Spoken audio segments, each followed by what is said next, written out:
Don't make her. It's your fault. You excite her.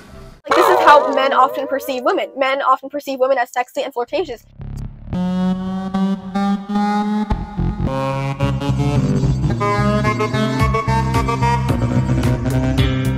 I'm not done with you yet. I kind of like you. Perspectives to give, both as a Christian transgender talking points. So I did my makeup today, and by I did my makeup today, I mean I put marker on my lip. So on June 1st, Matt Walsh published a video he had been working on for a year and a half, a documentary called What is a Woman? That explored the question, what is a woman? The other main purpose of the video was to explore medical care given to trans children.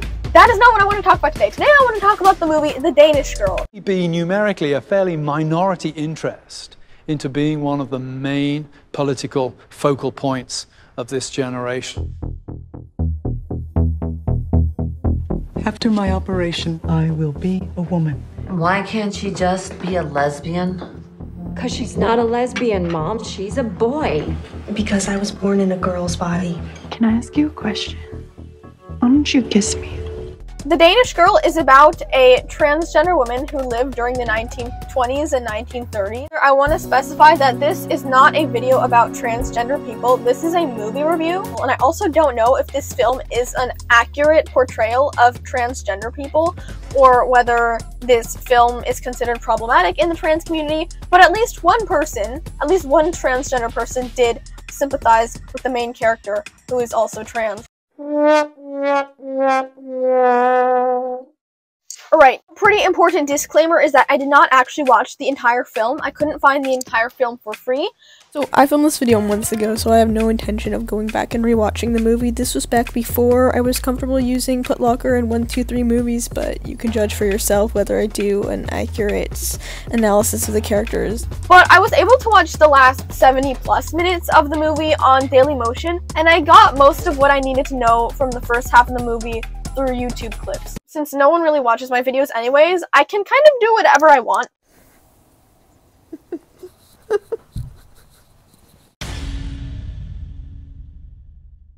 You have Eddie Redmayne as Lili Elbe, aka Einar Vegener. I'm gonna butcher so many names in this film. Alicia Vikander, who played Gerta Vegener, Einar's wife.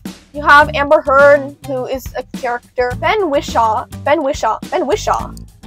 that how you have Ben Whishaw, who, if you'll remember from my The Tempest review, Ben Whishaw played Ariel, my favorite character. He plays a dude in this movie. And then I don't really recognize any of the other main characters. So Anna and Gerta are just a happy, average couple. They are both painters. Einar has been very focused on this one particular landscape for the longest time, and Gerta likes to paint female beauty. And as she's trying to get better at painting women so that her art can be displayed, she has this woman model for her, but the woman is often at rehearsals and stuff due to being a ballerina. Gerta has her husband Einar roleplay as the woman by putting on her pantyhose and trying to fit into her shoes and holding the dress over himself.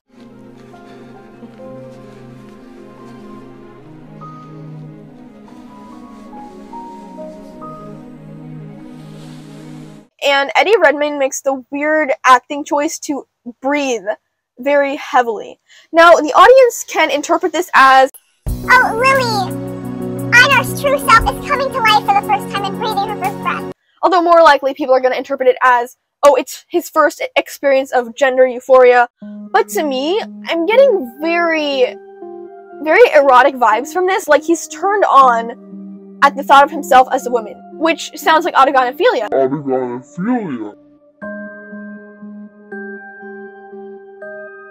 And throughout this entire movie, we're gonna see a lot more autogynephilia going on. Then Einar starts dressing up as a woman more often in public, and this is like a game that he, his wife, and the Amber Heard character are in on. Like, it's supposed to be funny, it's as a joke. But Einar is getting a lot more attention as a woman because he looks like a beautiful woman going out in public, and beautiful women get positive attention. So he's getting this positive attention and loving it and feeling more at home in this beautiful woman who's getting positive attention than as a man who got ignored in society. He also starts getting attention from other men, specifically this Ben Whishaw character who starts having a shallow affair with him, and by a shallow affair meaning there is no penetration. So Einar starts cheating on his wife with this man, and then when this man starts to, you know, as most men do, want to go further than just kissing, Einar's like, oh no, I can't do that. I'm leaving, goodbye. He confesses to his wife freaks out because, you know, wouldn't you freak out if your spouse was cheating on you? She also wonders if he's actually attracted to men, like maybe she married a homosexual. Are you in love with Sander? I love you, but only you. It's Lili. Lili likes male attention. So again, more autogynephilia vibes, where he's not actually attracted to men, he just likes men perceiving him as a woman. That makes him feel good. Lili. I know. He might be waiting for us, and he wouldn't like this. Wouldn't he?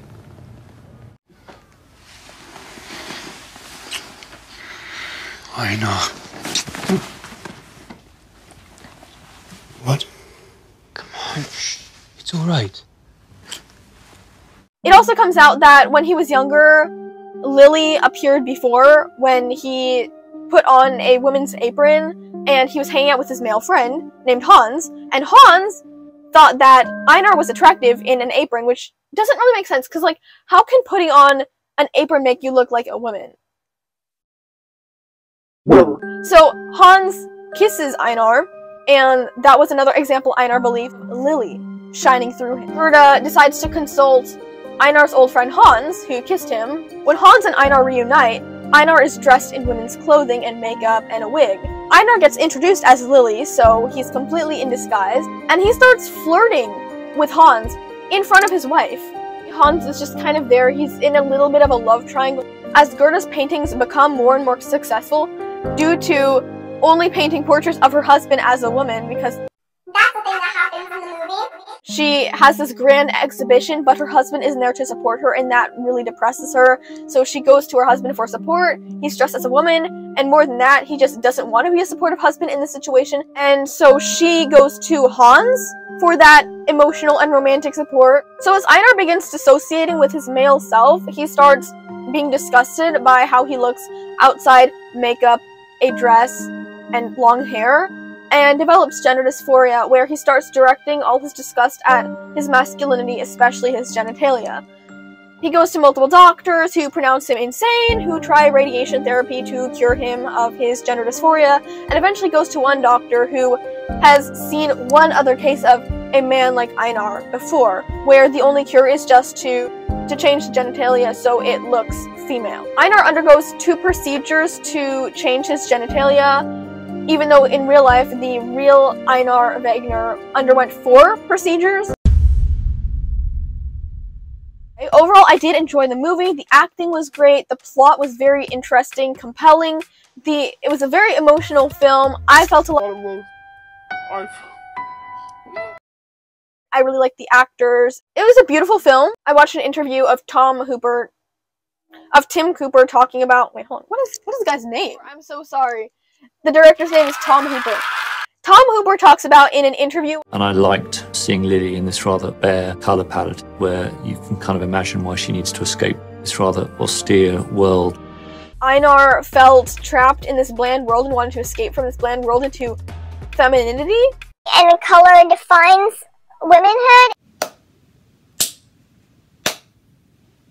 I guess the only positive element of the movie is that I liked it, but it does have some big problems with it, and that's what I want to spend most of this video discussing. It's kind of hard to root for Einar as a character when he does a lot of unlikable action. I think the big thing is he cheats on his wife, and I lose a lot of respect for characters in general when they cheat. He does not support his wife. She does a couple of big exhibitions where Einar is not there, the first time she just brushes it off as like, oh, Einar doesn't really like this sort of thing. The second big exhibition, she is extremely hurt by the fact that her husband isn't there. Both of them worked on the paintings together. He was the model, she was the painter, but he wasn't there to support her. She talks to him about it, and his excuse is that he doesn't like dressing as a man in public anymore, which, okay, then like, don't dress as a man in public. And then he's like, well, I also can't dress as a woman in public because it's not allowed. Well, yes, but you've kind of forced yourself into a situation where you can't go out in public anymore, which is kind of selfish. You should have been there. Look at me. Not everything is about you. Throughout most of the movie, everything is about him. He's the model, he's the subject of the paintings. He's not willing to do this one thing for her, to just be her husband and support her in this moment. Then, you know, feeling very distraught, she just kind of wants to be comforted by her husband at this point. He's unwilling to be Einar for her, he only wants to be Lili for her. And the way he portrays Lili, a self-absorbed airhead who only cares about beauty, who only cares about male attention, and he's unwilling to remove that facade to support his wife. Especially toward the end of the movie, Einar becomes extremely reckless. It's hard to know what's in your... Didn't you just take one of those a minute ago? Gerta, I know what I'm doing. And also kind of stops caring about his wife altogether. You know, sometimes I do wonder why you let me go through all this if you thought that everything would be the same afterwards. But I promised Einar that I would take care of you. For goodness sakes, Gerta, Einar is dead. Okay, so about the not being there to support his wife thing, so I think part of that is selfishness and increasing narcissism. But I think another part of that I want to be more sympathetic toward is his declining mental state. It's almost impossible to emotionally support somebody else. He withdraws more, and Gerta kind of just lets him because she knows he's struggling, and she tries to be there for her husband while at the same time doing her job so that she can support both of them. Because he's not financially supporting them anymore, and he's not emotionally supporting her anymore either. The fictional portrayal of Lili Elbe is a little bit different than the historical figure Lili Elbe, and I'll dissect the two separately. So the way Eddie Redmayne portrays Lili Elbe is just this average man who's a little bit softer and gentler than most men. His wife is actually the one who initiates most of the, I guess, marital things. I'm saying at the beginning, autogynephilia that leads into gender dysphoria. When he starts wearing female clothing, at first he's attracted to himself as a woman, then he's attracted to other people seeing him as a woman. He likes the attention he receives for being a beautiful woman in society.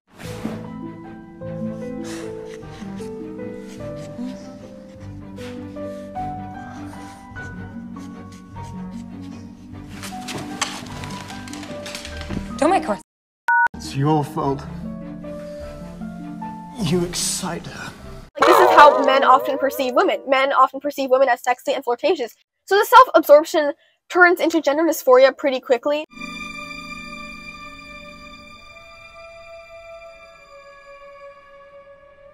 He starts directing that hate towards his genitalia because that is what makes him male. There's a scene where, like, he is at what's called a peep show, which I guess is like live action porn where you're watching a woman in a glass cage feel herself over, and he like starts mimicking her, so he feels as if he's looking into a mirror and seeing a female body on himself, and the specific male genitalia is like what stops it, that eventually leads him into seeking gender reassignment surgery. So here's the progression. He's a normal man, he is a cross-dressing man, he wishes he were a woman, then he begins to feel that he actually is a woman on the inside. Now, I watched a documentary about the Lili Elbe in real life. We don't really know much about his relationship with his wife, except that he seemed to have a very loving relationship with Gerta. It's also assumed that Gerta might have been lesbian. I don't really know where they would get that other than the fact that she liked painting women a lot. The story about him cross-dressing so that she could paint him is all true, and it's very likely that he was getting more positive attention from her when he dressed as a woman and when she painted him. So in the movie, Gerta and Lili spend time together in public, so people perceive Lili as her husband's cousin. in real life, they were perceived as a lesbian couple. When Einar describes Lili, he describes her as a separate entity that begins taking control of his life. It sounds kind of like schizophrenia. Now, a lot of people interpret schizophrenia to mean, oh, hallucinations, hearing voices. Well, schizophrenia is just basically a condition where you can't distinguish fantasy from reality. I mean, maybe dual personality disorder is a thing, but I don't know. In the movie, Einar wants to part with Gerta because he sees marrying Gerta as a man thing and he wants to leave every man thing about him behind. In real life, Gerta and Einar were happy together as a lesbian couple. But I think the king at the time... Wait, France didn't have a king at the time. Wait, what? And took one look at that and was like, oh no lesbian relationships. So that was how they parted. Gerta also paid for most of Lili's gender reassignment surgery. And Lili did eventually begin a relationship with a male painter. You never think of painting. You might be good at it. Yet I want to be a woman, not a painter. Well, people have been known to do both. I've seen cases of, like, at least one specific trans woman. I see what you're about to do there. Shut up. Multiple trans women and trans men who dissociate so much from their pre-transition self that they stop doing things they enjoy doing because they associate that with a person they no longer are. Tom Hooper and Eddie Redmayne's portrayal of Lili Elbe is as autogynephilia turned into gender dysphoria. Einar Vegener's portrayal of Lili is schizophrenia. So even though I really did not like the ending, I don't think the ending was done badly. I think Farinelli, that movie, that ending was done very badly. Sorry, I am going to be talking about the transgender ideology a little bit. So a lot of people interpret it as a happy ending because Lili finally gets to be herself.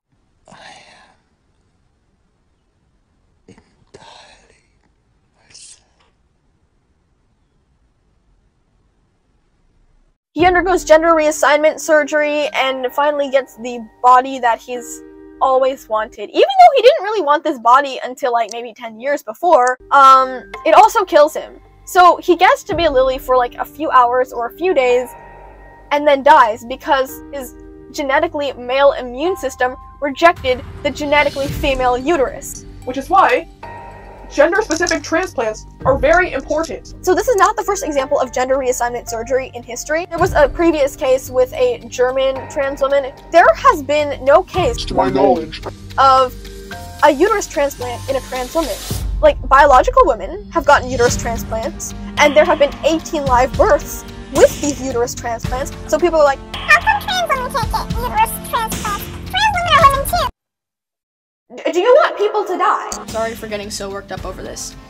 You know, actually, I'm not sorry. I'm not sorry for getting worked up over this, because if this experiment were to be put into action, a bunch of men will die because of this, and they will die for the envy of women having uteruses. And even if it isn't for envy, even if it is genuinely because of gender dysphoria, the argument is that if you don't transition, gender dysphoria will kill you. This experiment will kill you, and it's incredibly frustrating to know that people are gonna think I'm ignorant and transphobic for this, when, like, it's actually ignorant to think that this experiment is worth killing a bunch of people. I really can't see this movie as a happy ending. I think it has a very powerful ending of a man who becomes so mentally ill that he begins self-harming to the point of killing himself. Now, overall, I do agree with Eddie Redmayne and Alicia. Who's last name I don't remember. The story is about love. Ultimately, she loves him to the point of going along with him even when she doesn't morally agree. I believe that I'm a woman. Inside. And I believe it too.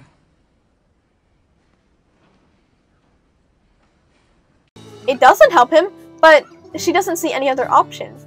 You do understand that your husband is insane? No. That's not true. We trusted you. We came to you for help. I'm going on Friday. Will you come with me?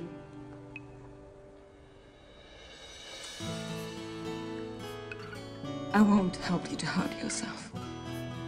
That's part of the tragedy of the ending. It's not about self-acceptance. Einar never accepts his body. He hates his body to the point of mutilating it. That kills him.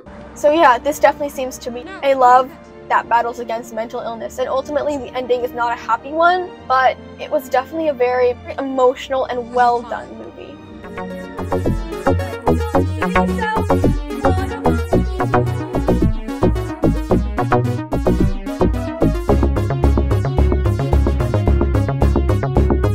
Talk about things without bothering you.